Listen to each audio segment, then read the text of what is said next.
আসসালামু আলাইকুম প্রিয় দর্শক। আমি দৈনিক নতুন খবরের পক্ষ থেকে আপনাদের শুভেচ্ছা ও ধন্যবাদ জানাই। আপনারা যেমনটি দেখছেন, এই সেই আলোচিত ভবদাহ সুইচ গেট। এই ভবদাহ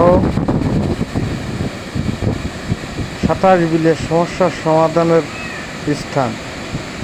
এই সুইচ গেট দিয়ে 17টি বিলের পানি নিষ্কাশন হয়। প্রিয় দর্শক, আপনারা দেখেন, আমি ঘুরে ঘুরে আপনাদের দেখানোর চেষ্টা করছি। বর্তমান নদীর নাব্যতা কম থাকায়, গভীরতা কম থাকায় পানি চলাচলে বিঘ্ন ঘটায়। ধন্যবাদ আপনাদের। আসসালামু আলাইকুম। আমরা এখন দাঁড়িয়ে আছি সেই অভয়নগর উপজেলা ভবদাহ ব্রিজের পরে।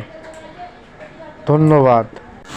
নতুন খবরের পক্ষ থেকে আপনাদের সকলকে শুভেচ্ছা ও ধন্যবাদ জানাই। আমি এখন দাঁড়িয়ে রয়েছি সেই যশোর জেলার অভয়নগর উপজেলা পায়রা ইউনিয়নের সেই ভবদাহ সুইচ গেটে। ধন্যবাদ।